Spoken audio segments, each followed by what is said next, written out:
রিয়্যাক্টে code reuse করার কথা ভাবলেই একটা প্রশ্ন কিন্তু মাথায় ঘুরপাক খায়। ইউআই রিইউজের জন্য তো আমাদের হাতে কম্পোনেন্টস আছে, কিন্তু লজিক কিভাবে রিইউজ করা যায়? আসুন আজ আমরা রিয়্যাক্ট কাস্টম হুক দিয়ে এর একটা খুবই সহজ আর দারুণ সমাধান খুঁজে বের করি।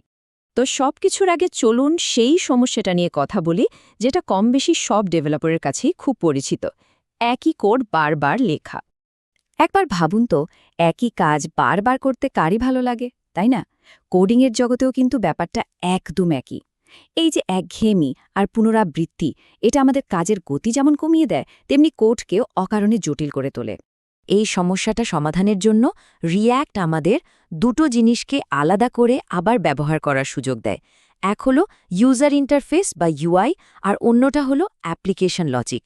ব্যাপারটা দেখুন, ইউআই রিইউজ করার জন্য আমাদের কাছে কম্পোনেন্টের মতো একটা চমৎকার টুল আছে, কিন্তু যখন একই লজিক, ধরুন ডেটা ফেচিং বা ফর্ম হ্যান্ডলিংয়ের মতো কাজগুলো বিভিন্ন কম্পোনেন্টে ব্যবহার করা দরকার পড়ে, তখন সমাধানটা কি হবে? ঠিক এখানেই কিন্তু কাস্টম হুকের আসল খেলাটা শুরু হয়। আর এ লজিক রিইউজ করার দারুণ সমাধানটাই হলো কাস্টম হুক।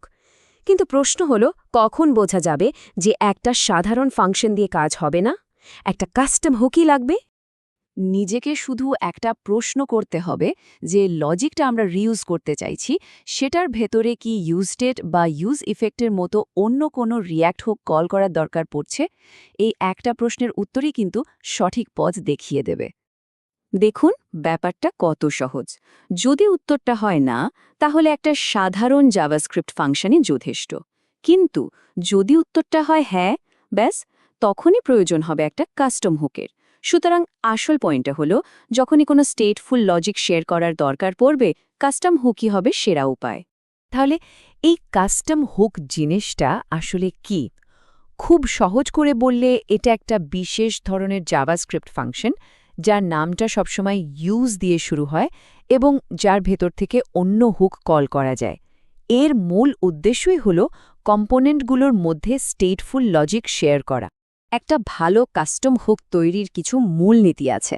এটা সবসময় একটা নির্দিষ্ট সমস্যার সমাধান করবে, এমনভাবে তৈরি হবে যেন যে কোনো প্রজেক্টে এটাকে সহজেই ব্যবহার করা যায়।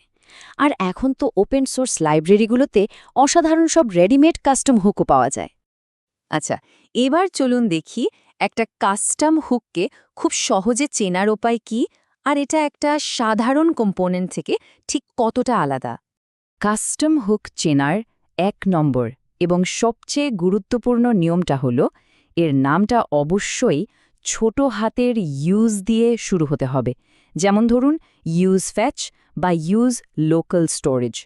এটা কিন্তু কোনো স্টাইল গাইডলাইন নয়, এটা একটা বাধ্যতামূলক নিয়ম।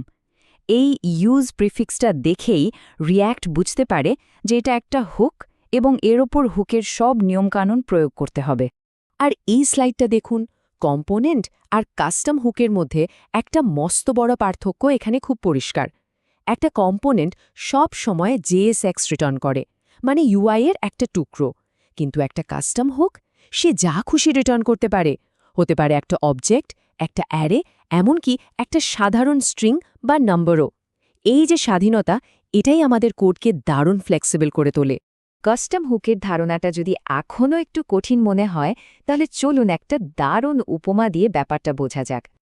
বলা যেতে পারে, কাস্টম হুক হল রান্নাঘরের সেই মাল্টিপারপাস মশলার মিশ্রণের মতো, যেটা একবার বানিয়ে রাখা হয় আর তারপর বিভিন্ন রান্নায় ব্যবহার করা হয়। চলুন উপমাটা একটু ভেঙে দেখি। এখানে সেই মশলার মিশ্রণটা, ওটাই হলো আমাদের পুনঃব্যবহারযোগ্য লজিক, মানে আমাদের কাস্টম হুক। বিভিন্ন রান্না, যেমন মাছ বা মাংস, সেগুলো হলো আমাদের বিভিন্ন কম্পোনেন্ট। আর ফলাফল, ঠিক যেমন মশলাটা রান্না কাজটাকে দ্রুত, সহজ আর প্রতিবার একই রকম সুস্বাদু করে তোলে, কাস্টম হুকও কোডিংকে ঠিক সেভাবেই দ্রুত, সহজ এবং সামঞ্জস্যপূর্ণ করে তোলে। তো এতক্ষণের আলোচনা থেকে আমরা কাস্টম হুকের মূল কৌশলটা শিখে ফেললাম। এর মানে হলো, এখন থেকে একই লজিক বারবার কপি পেস্ট না করে আরও পরিষ্কার, গোছানো এবং কার্যকরী রিয়্যাক্ট কোড লেখার কৌশলটা এখন আমাদের হাতে। কাস্টম হুক কোডকে শুধু মডিউলারি করে না, বরং এর রক্ষণাবেক্ষণও অনেক সহজ করে দেয়। তাহলে এবার ভাবার পালা, পরের প্রজেক্টের জন্য প্রথম সেই মাল্টিপারপাস মশলার মিশ্রণ অর্থাৎ প্রথম কাস্টম হুক কোনটি বানানো যায়